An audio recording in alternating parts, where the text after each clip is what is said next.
sure some of you have heard of the Eurovision. Yes? Yes. Yeah. Yes. Okay, so started in 1956. This is the European plus Australia, Israel, International Song Contest. And it's the contest where the song Chai, Chai, Chai, Am Yisrael Chai, that Ofra Chaza had sung representing Israel, I think something like 1981 or 1982, and came in second. And the significance of that song was her saying the words that Am Yisrael is alive. And this is something that my grandfather has given to my father, and now I'm singing it. And where did she sing that song? The contest that year was taking place in Germany. So last year, 2 years ago, the contest was in Israel because Israel had won with the song Toy. You might be familiar with that wonderful song. And so the country who wins hosts. So Israel had hosted 2 years ago. And then naturally last year it did not take place because of Corona. And this year, the first part, the semifinals, took place last night in Denmark. I think there are about 32 countries, so 16 participated last night, and 10 of them move on to Saturday night. Thursday will be the other group. So Israel was in last night's. Now, I want you to watch this and listen to it, and then be willing to be very honest and say what you felt during it.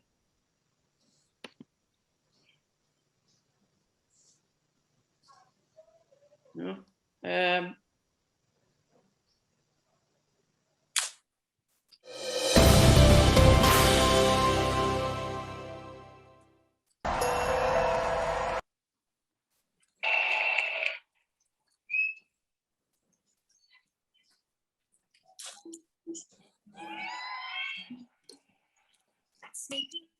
We become, it's been so long. Getting you out of my life, I feel so strong. Set me free, feel my beating, how they perfect harmony. Don't let me down.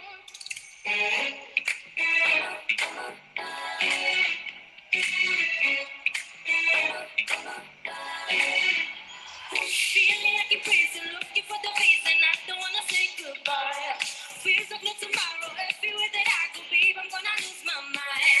Just another story, don't minutes to worry, everything will be just fine. I used to be a treasure, now I'm gone forever, think I'm going back in time. Set me free, I feel my beating, heart in perfect harmony. Don't let me down.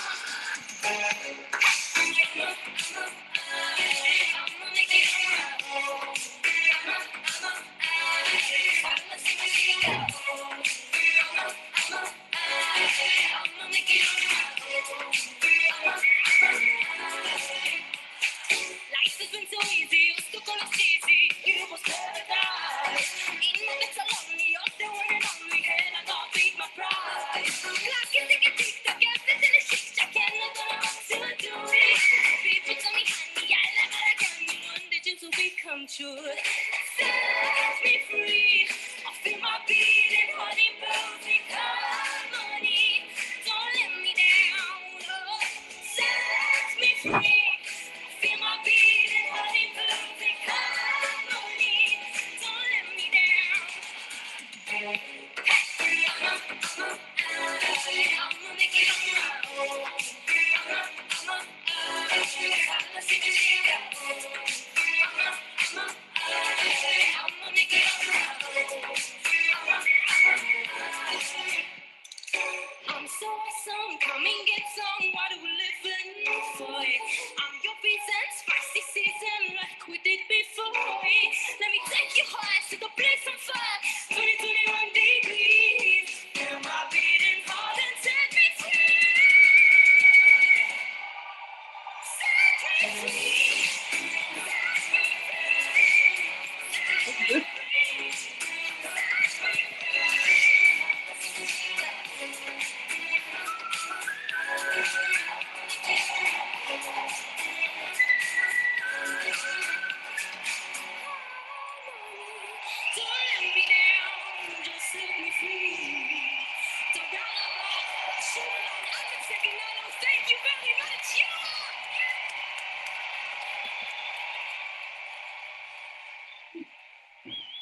Hard to hear Okay. the words.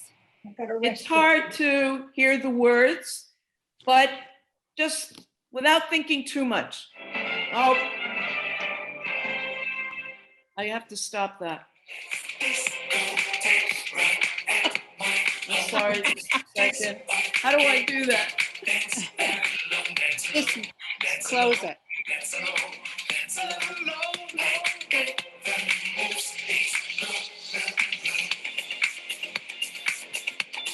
The whole act.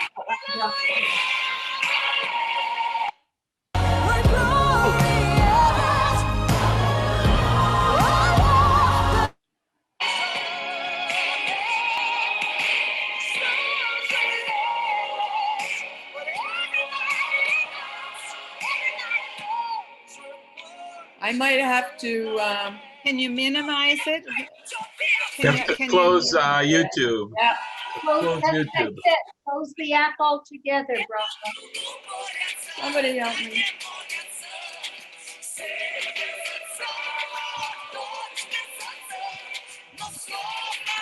Rafa, you don't see a little stop button? Mute it.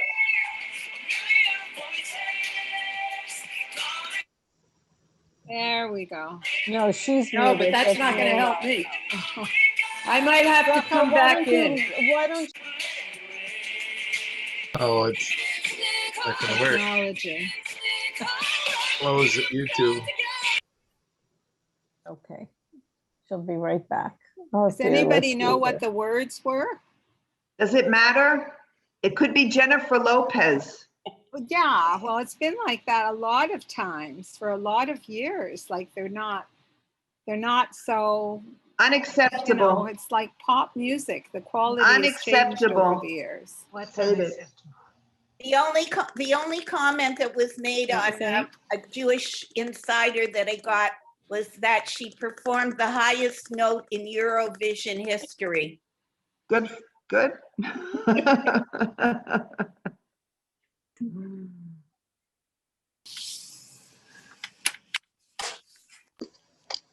I have to tell you, until Bracha comes back, I'll never forget the first year we came to Israel. It was just my brother, my mother, and I. My father was at the shul.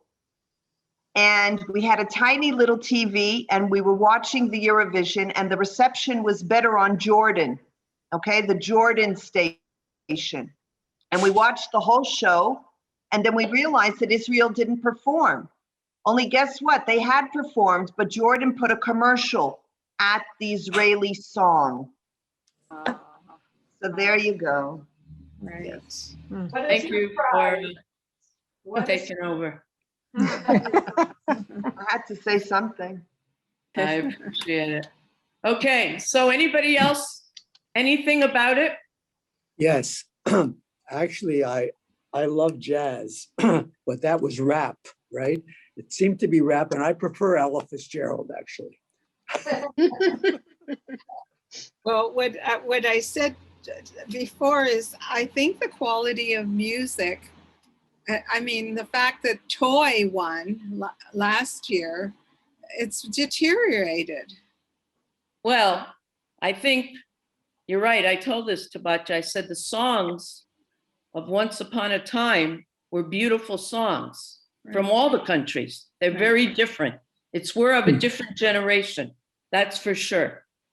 But my point, first, I have to tell you, at the end, when she's making those high notes, the whistles, it's been said that that's the highest note anybody ever reached in the Eurovision.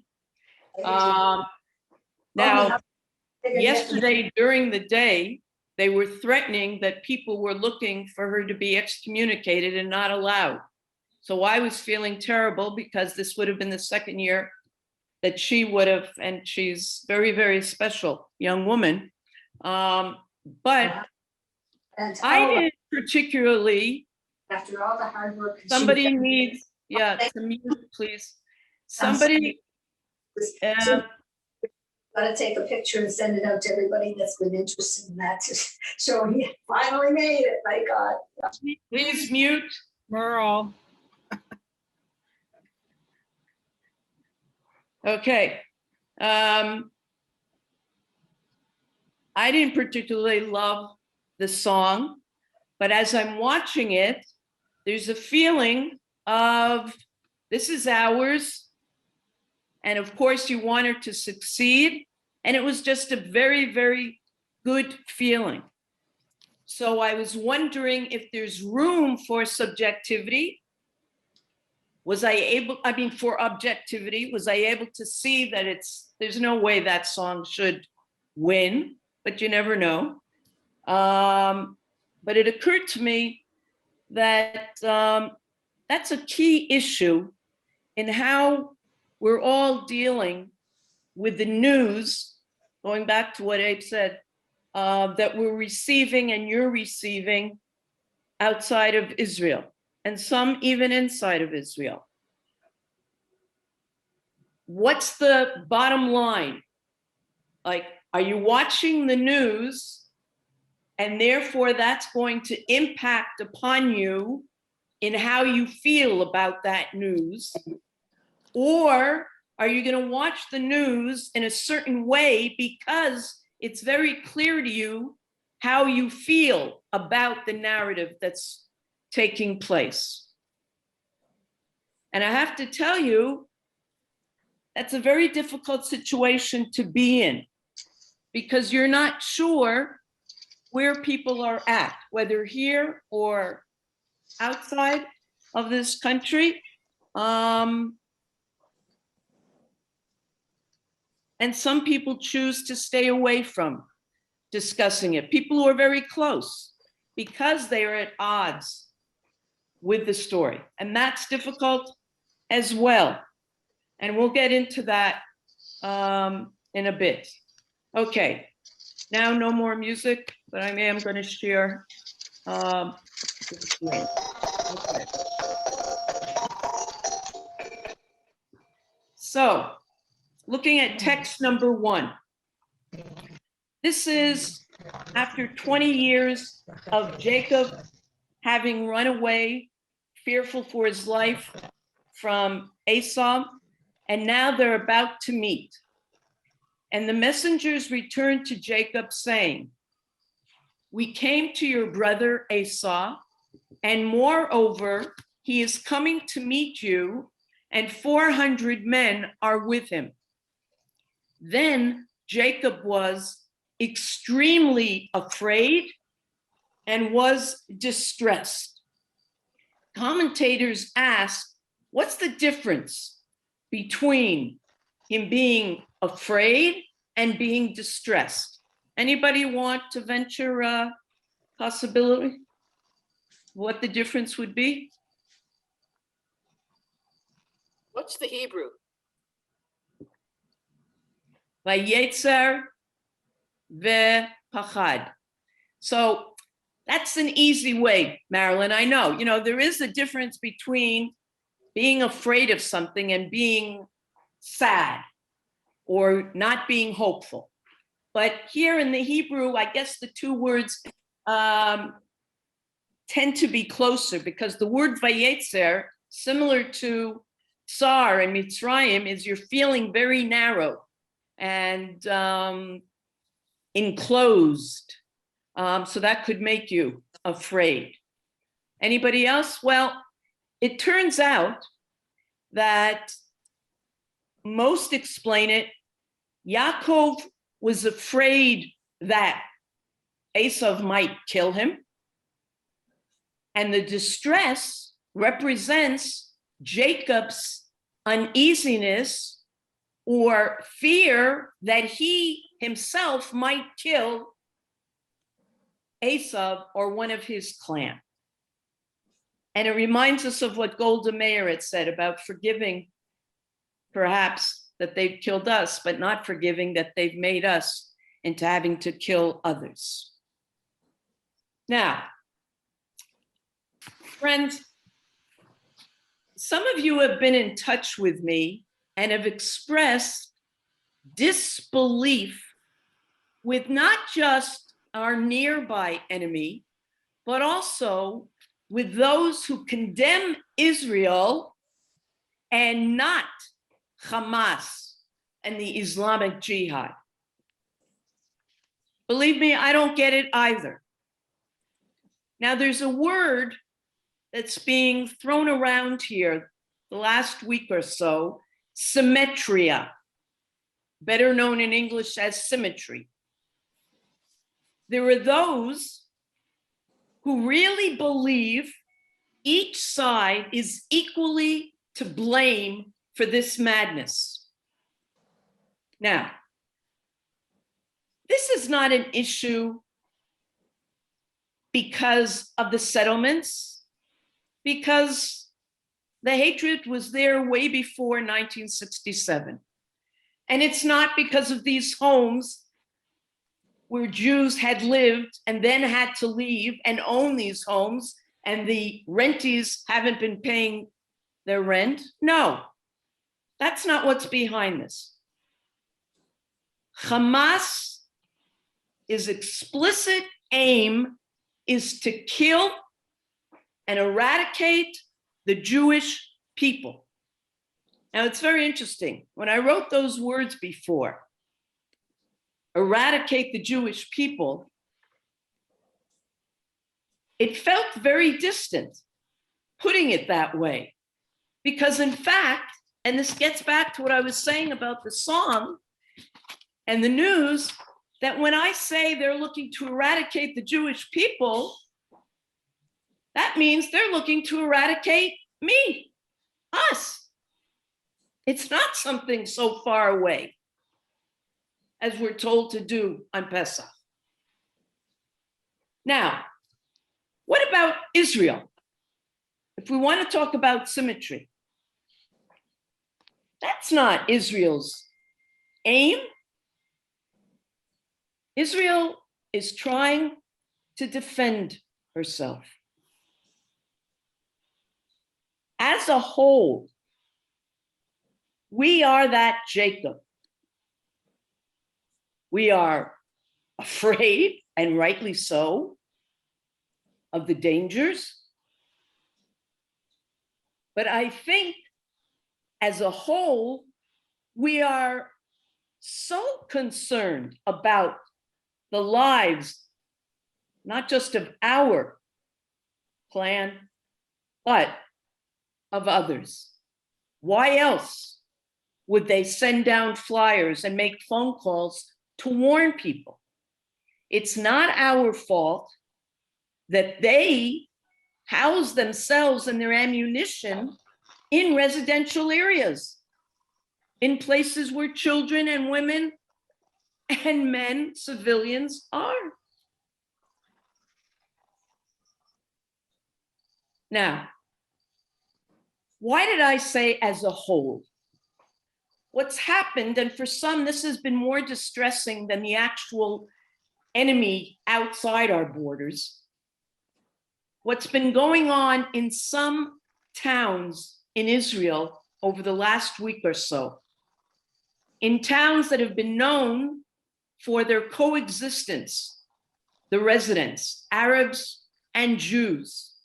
I just learned yesterday from Linda's daughter, Janice, that it was her friend's restaurant in Akko that was destroyed. But they've prided themselves in places like Akko and Lod of coexistence. And we'll get back to what that means in a little while. But there's something very scary about that. And it's ironic that this is happening now, because during Corona, there was such unity, and it was highlighted between Arabs, Arab Israelis, and Jewish Israelis. And now this happens. So these confrontations in these cities, these riots that have been happening, they're not being done by mainstream Israelis, whether Jewish or Arabs. These are extremists on both sides that have had it, maybe are taking out their tension, But what they're doing is taking the law into their own hands, and they deserve to be in jail, and they're being sought after. They are. But when people start saying that this is what defines Israeli society now, this is what we are all becoming, I shiver. Now, I said that people are close with each other. Families can have conflicting views. A relative of mine here sent me a text that his daughter, who's got to be around 40, sent shortly after this tragic murder of the 5-year-old boy. And she's just sharing her thoughts, how sad, and that's understandable, how horrific, and how can she go to sleep because they had awakened because of an alarm. But then she says, my country is to blame for this little boy's death. I think that is very dangerous. And that's what I mean when saying taking too much blame. That's some kind of, more than just being liberal, but some kind of self-inflicted, I don't know, hatred. Now, this song that was written a few years ago still stands. And it's one of the problems that we face that we've talked about at other times, stereotyping and generalizing. And Hanan Ben Ari in this song is protesting stereotyping. Now, why does he call it Wikipedia? Because when you go into Wikipedia, you're looking for that to give you the sum of what a person is. You're looking up somebody and it's all there. So there's certain parts I'm going to read quickly, but you'll see what he means. He's saying we have preconceived notions of what the Arabs are, what the Jews are, but reality teaches us that it doesn't have to be that way. Not most join the extremes who are doing horrific things now. It's so comfortable to flow with your brain with automatic chargings that don't demand effort, only to tag and to bark, to tempt and to sacrifice, to the rating item gods with all we can. Everything is already arranged in our heads, drawers, drawers. He's saying it's a lot easier to just keep thinking the way we've been thinking. We won't let reality stop us from seeing that every leftist is a traitor. That's not true, he says. Not every Arab is a suicide bomber. Every Haredi is a robber and all the settlers killed Rabin. No, no. Not everybody in Tel Aviv is a vegan. Not everybody in Tivot, which is in the south near Beersheba, between Beersheba and Gaza, is a hippie conservative. And all the religious people are primitives? No. With tzitzit on the way they erased Darwin? Don't lock me in any cage. Don't summarize me on Wikipedia. I am everything, I am nothing at all. Forever light dressed in a body. So don't lock me in any cage. Call me a Don Quixote that dares to criticize. Put a prize on my head and a guillotine in the square. The time of the demons is past and the king is naked. Erase everything you knew about me up to now. No, I am not the settler. I am not God's representative. Not a religious guy who excludes women, not a bridge between the sectors. The sectors will be burned. Burn previous opinions. everyone will have a chance to write their own story.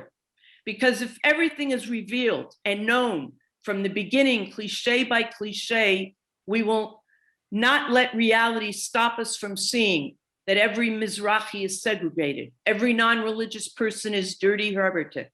All the women should go to the kitchen on all the Russians love Stalin. All the extremes have already been. Every member of parliament is a box of roaches. All the Ethiopians run and those that don't sing with Reichel. Don't lock me in any cage. Don't summarize me on Wikipedia. I am everything, I am nothing at all. Forever light dressed in a body, so don't lock me in any cage. A day will come and you won't lock me in any cage. You won't summarize me on Wikipedia. I am everything, I am nothing at all. I came naked and thus I will return. So don't lock me in any cage. You will not lock me in any cage. Now,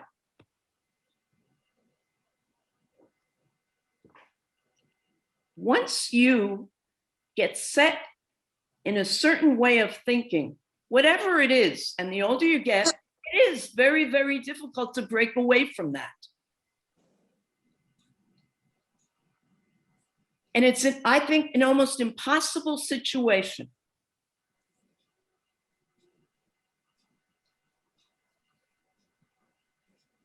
There are those of us in Israel who worked side by side with Arabs. And it's a fellow human being. And you might get along better than with another Jew.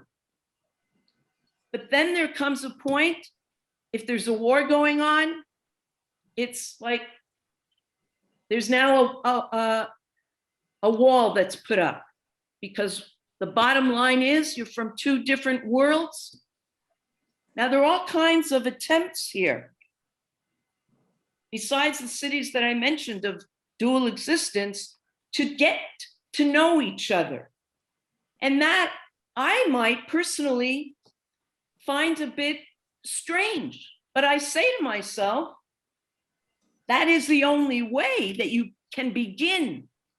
When Batya volunteered for 2 years in 2 different hospitals, she was friendly with different, and she said, I see them being fine people.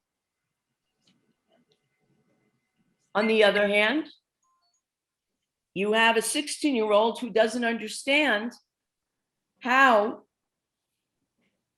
a man who was just murdered by Arabs just donated his kidney to an Arab. Life is very complicated. And I know I'm not being particularly clear about this because it is so very difficult. So very difficult. But I want it to be clear that we can't stereotype and we can't generalize, and that Israel should not be walking around feeling we're the ones who are wrong. I'm not suggesting that there aren't mistakes that this country makes, of course, but overall, and I guess because of what we're hearing here and things that I'm reading, I have the need to say that.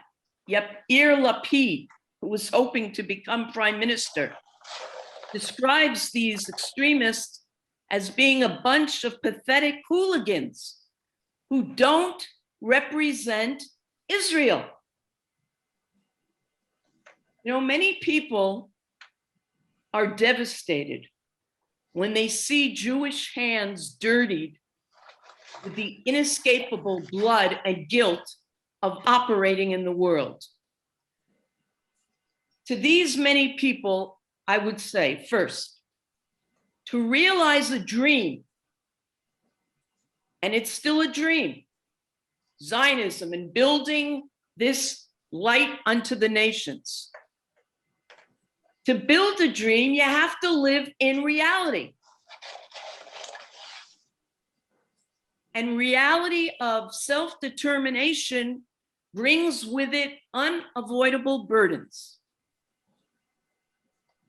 Second, I would say, Israel as a whole looks at the moral compass, even though it is very complex. Now, look at text 3a and 3b. Darkness cannot drive out darkness. Only light can do that. Hate cannot drive out hate. Only love can do that. Hate multiplies hate. Violence multiplies violence. And toughness multiplies toughness, said by Martin Luther King, Zichrono Livracha. And a line, pasuk we're all familiar with from Vayikra, love your neighbor as yourself. What do those two texts have in common?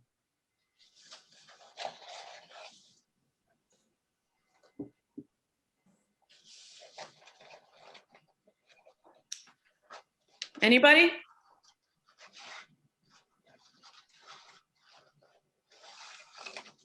Actually, Bracha,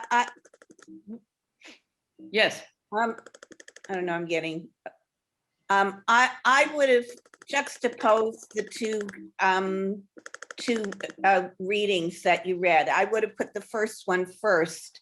And then I would have looked at Martin Luther King's as a commentary on what happens if we don't follow that precept. Okay, I understand what you're saying. Okay. Anybody else? Well, I brought them because I think both are inspiring and you can't argue with either one. And it reminds me of something that existed many, many years ago, and perhaps I've mentioned before, that when Israel's TV would end at midnight, it always ended with a man with this glorious voice who would read something from the Tanakh or the Talmud that was a simple, as I said, inspiring line, and it would be nice to fall asleep to that. Make love, not war. Inspiring, but how meaningful is it? Now, what do I mean when I say how meaningful is it? When you read, love your neighbor as yourself, okay, you're going to end up with some questions. What does love mean? What does neighbor mean? What does it mean to love your neighbor all the time, no matter what? So that when you're living life, you're going to have, given particular situations, where you're going to have dilemmas and you're going to make choices. One such is, Israel would prefer not to have to go shoot down a building if there are people there, and it tries its damnedest not to. On the other hand, are they supposed to let children hear? Because some people today were even saying it looks terrible on the media that you see all these Gazan children. So that would be a reason to stop destroying storage houses of ammunition. Now, this issue of dealing with somebody who you consider an enemy, let's see wisdom that Moshe gave us. Text number 4. You know, in Sefer Dvarim, in Deuteronomy, Moshe spends a lot of time giving a farewell speech. And his farewell speech involves him reminding the Israelites of mistakes they've made, not to make them feel bad, because he cares about their future. He's not talking about his successes, but he's giving them words of advice and instructions. Now, this is an interesting one, do not hate an Egyptian because you were a stranger in his land. Why do I say that's interesting? Or maybe even strange. Look at it again. Do not hate an Egyptian because you were a stranger in his land. But they enslaved us. They enslaved us. So wouldn't that be reason to, yes, hate them? They enslaved us. Then they had a policy of genocide. Paro's refusal to let us go. These are all reasons to, yes, hate. So why does Moshe, in fact, in this pasuk, do the exact opposite? What is his logic? Because you were oppressed, you should not hate them? Why? And think psychologically. I'm just thinking that it wasn't everybody who oppressed us. It was perhaps the leaders who oppressed us. And then the general What is that public black or stocking your that's neighbors on were not the ones who that did in place of the white one that she used? Okay, and I could see, Huh? Is that one of Please. yours? Yeah, that's just an ordinary please one. mute yourselves. I can see where you'd be going, Bev, with that thinking. As I say that, many people feel it's not the average Arab or Palestinian who is planning all this wonderful stuff for us. That's one way of looking at it. Anybody else? What about if, you were a stranger in his land, suggests sort of, they were not able to understand you and you were not able to understand them. And there was no meeting of the minds, much less the hearts. So when you live in that situation, there's no empathy, then you can't hate somebody. Okay, if you don't get each other and you only find out later where each of you were at, then you begin to see an interesting way of looking at it. Bracha, Go Israel, ahead. Moses spoke these words just before Israel was going to go into Canaan. And Yes, they were going to establish their own country that had been promised to them. So now if an Egyptian came into their land, the role would be reversed. And what he's really warning the Israelites about is not to look on them the way they looked on you. So he's going back to love your neighbor as yourself. okay. And we know that the Exodus and the enslavement, we mention not just at Pesach, but every week, every day in our liturgy.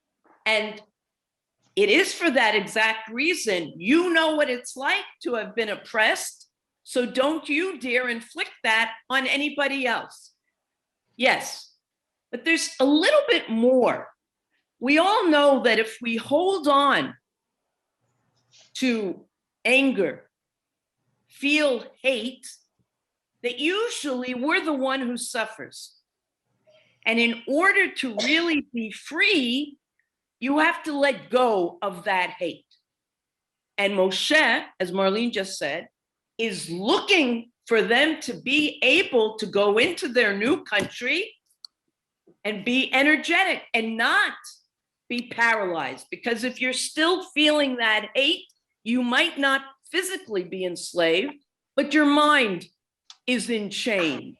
So what Moshe is saying, you must live with the past, but not in the past.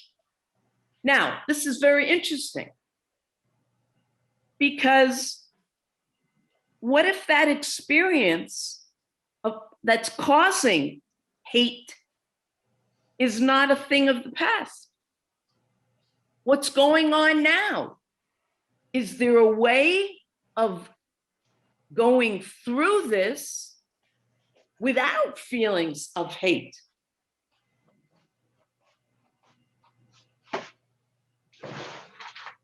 I want us to think about that. How do you deal with that?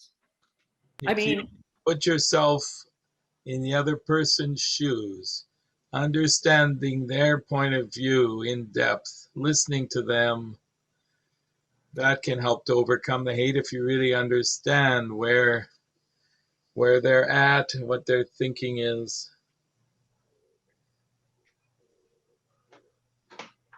Well, very often that might be the case. I'm not sure. It depends on what they'd be saying. Somebody, Linda, was that you? yeah, I was going to say that I received a letter from my friend, non-Jewish, with from the Reform Council of Churches, condemnation of Israel. And she said, "What are your thoughts on this?"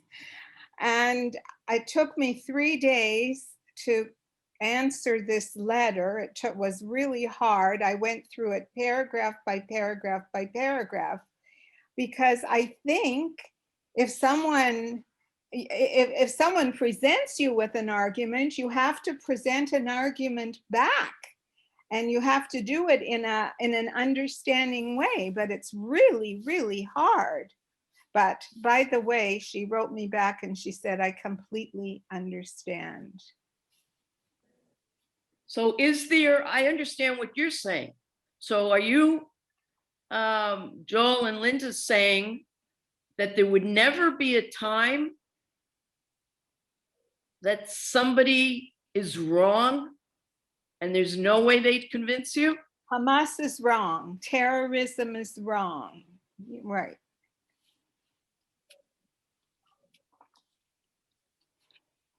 Okay, we'll end on that note.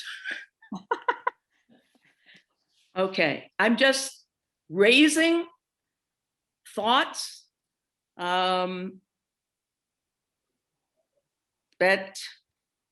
we are surrounded by every moment of the day lately. Now, the big concern now, aside from safety, is,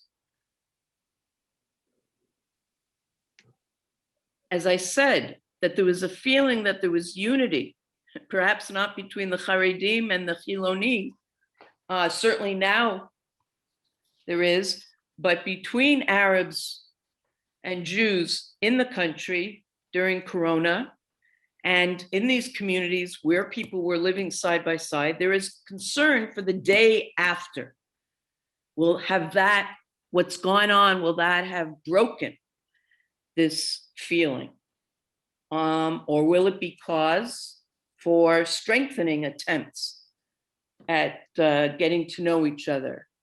And I don't have answers right now, but Moshe offers a livable solution.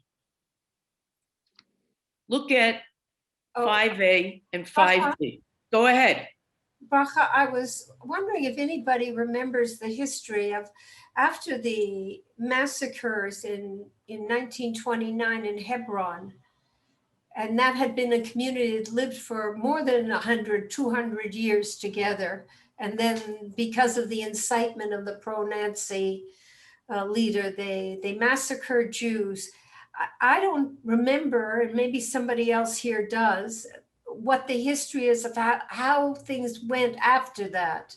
Were the Jews that were left, I think many of them, they just left Hebron. We were without Jews for a while in Hebron. What happened there? Apropos of your question, I don't remember. I don't remember. Of course, it was, on the eve of the Holocaust, more or less. I don't know. Do you remember? Does anybody remember the history of what happened in Hebron after the massacre? I don't, it doesn't sound like anybody does. Oh. I'm gonna look for it. I'm gonna look it up Okay, at some point. be curious. Okay. Yeah. So this is what Moshe, and this you might find a little odd, but it's a suggestion on how to begin, at least in the circumstances that we find ourselves. If you see your enemy's donkey sagging under its burden, you shall not pass by. You shall surely release it with him. Now, what's the significance of Moshe's suggestion?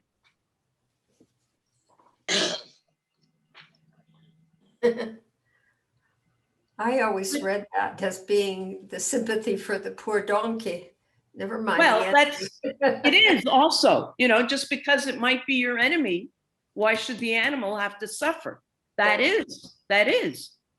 But many of the commentators read this and say that it's not telling you, Moshe is not saying to us, love your enemy. No. But he is saying you can help your enemy. Now, that's has a lot of potential for success. Why? Because you don't have dreams of a utopia that might not come about. It might be doable. And how do I know that that's doable? Helping your enemy, even though you don't love him. How do we know that that's quite doable? But what I see happening here is you're relieving some of the pressure points by working together. And if somehow you can come together, even if you don't like each other, but you have mutual pressure points, or there are pressure points that you see, and if you can cooperate enough to relieve some of those pressure points, who knows where it would go in a positive direction. Okay, yes, that is true. Another type of example of how I know that a country can help out an enemy country. Come on, somebody. We do that all the time. Think of Syria. Israel. Syria letting people, when I was up in the Golan on a trip and they showed us the gate where Syrians come into Israel and are welcomed when they need medical care. That's going on all the time. And it's Israel that went to Haiti right away and v'chole, v'chole, v'chole. Absolutely. And children, and even a few times that I've seen that a terrorist is brought to an Israeli hospital for surgery. So those are things that can be done. Now, this is very interesting. 5b.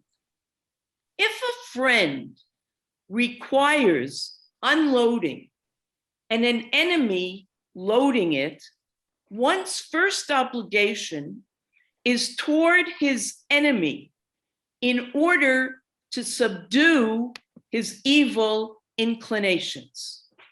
So what we're being told is, if you have to make a choice, both are in a difficult situation, you help the enemy first. Why? To subdue your evil inclinations. What is that trying to tell us? Is evil. Say that again?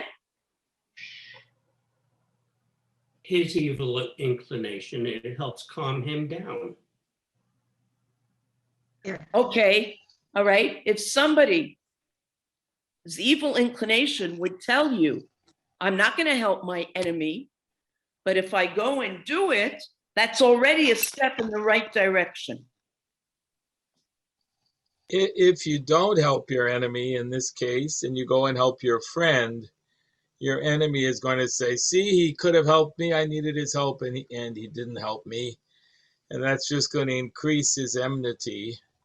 Absolutely. What you're saying is you're not necessarily doing it for altruistic reasons, but it's how it will be appearing in the outside world, for sure. Now, your friend will forgive you. Hopefully your friend will forgive you and see you're doing a mitzvah. You're helping the bigger, the larger now, good, right? Obviously, somebody could ask here, is this absolute? Doesn't it depend on what the friend is going through as opposed to the enemy? You know, who would demand, who would need the help more? That's what we have the Talmud for, to go into those kinds of details. But what's significant here is that we don't just write off somebody because they're considered our enemy. Now, this in no way, I could have brought another pasuk that would say What? Move your slippers out, because I'm going to be sitting there soon. that you give to somebody. I can't is reach so the other that- one. Please mute yourself. You give to somebody so that they can be with you, something like that. And the significance of that is, meaning you don't put yourself in danger, that you're going to help that person that you won't be around. Which brings us back to that we have a right, as some are fortunately saying, to be taking care of ourselves. But that in no way, and even the fact that I feel the need to say this, means that anyone is feeling blasé about what's going on. Okay, with our enemy. And it goes on to talk about not bearing a grudge. And Rambam in the Mishnah Torah says the following, 6b. Please, somebody needs to mute herself. Can the host mute everybody? Okay. A person who acts in this manner, meaning holding on to a grudge, violates the prohibition against bearing a grudge. Instead of doing so, he should wipe the matter from his heart and never bring it to mind. As long as he brings the matter to mind and remembers it, there is the possibility that he will seek revenge. Therefore, the Torah condemned holding a grudge, requiring one to wipe the wrong from his heart entirely without remembering it at all. This is a proper quality which permits a stable environment, trade, and commerce to be established among people. Now, what is your reaction to what Maimonides is saying there? If you need to, take a second to reread it.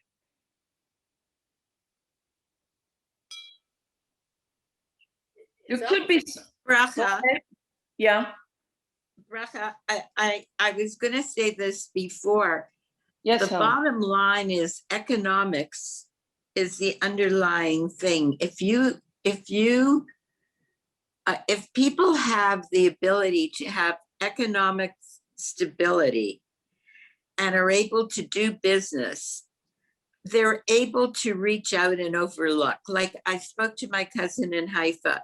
She said the Arab vendors that she goes to all the time to get her fresh produce, they don't want this. That's not what they're looking for.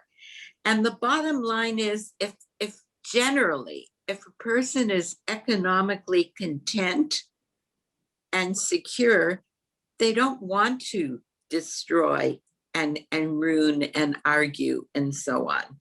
It's not, aside from it's not to their benefit, emotionally, it doesn't give them any satisfaction. Yeah, That makes a lot of sense. Makes a lot of sense. And I think in a way, that's what Maimonides is inferring to right here. This is a proper quality which permits a stable environment, trade and commerce to be established among people. Yeah. No, I think it is very basic to the level of tension people feel if they're not feeling economically stable. But there's something else here that I have to say, when I read it, at first, I thought perhaps he's going a bit overboard when he says to wipe the wrong from his heart entirely without remembering it at all. What danger do I see in that? That's almost an impossibility to wipe something completely out, especially if you're the kind of person that there are personalities that do hold a grudge, and there are personalities that can slough it off, and it's easier for them. So for some people, it would be absolutely impossible to do that. Okay, I guess I feel that there's a need for some kind of balance if you're looking to be sure that you don't want something to happen again, whatever was the cause of the grudge, that you need to remember it to make sure that that doesn't happen again. You know what, Bracha? It's almost as if Maimonides is saying here to forget your history. And what I find difficult, I think in the normal course of events, we can all put our grudges aside. I mean, we've traded with the Germans, we've traded, the Israelis trade with countries that they may have been at war with. However, when you see what's going on with the demonstrations in various countries of the world against Israel and against the Jewish people, it's very difficult to lay aside the history of what happened in the 1930s and say, oh, that's fine, they're just expressing themselves. A normal human being cannot do that. No, and I'm nervous about the message we would be giving to the younger generation if we were to attempt to say, forget it all. We shouldn't forget. We talk about this all the time. We should not forget. We should not forget. And I'm having trouble with the word grudge, because grudge can be something mild between two human beings. And then there's, a group of people, terrorists, who want to eliminate us altogether. I mean, well, that's exactly, I'm bringing texts that can refer to both, Sipora. Okay. Obviously, that's intended to see how we apply. So let's read our last source, Rabbi Yitz Irving Greenberg. When I said before, we are still at the beginning of this experiment known as Israel. And he says the following: here then are the parameters of the new condition, modern state of Israel. Jewish powerlessness is absolutely incompatible with Jewish existence. But Jewish power is incompatible with absolute Jewish moral purity. Mm-hmm. Moral maturity consists of grasping both these truths without evasion or illusion. Moral responsibility consists of the continuous struggle to contain both truths without letting them paralyze either the will to power or our moral faculties. To take power is to give up innocence and take up greater responsibility. If we are pledged to the covenant of life for everyone, and that we are accountable to a divine covenantal partner who dwells with the oppressed and the humble in spirit, then we will be more self-critical, and humane in the exercise of strength. So I'm just using this forum to share with you our innermost thoughts, and it is on our topic, though a couple of months ago, I did not expect to be discussing this specifically in this series, but I know with this group, I could allow myself, again, when you're listening to the news, beware of how you're listening and who you're listening, and just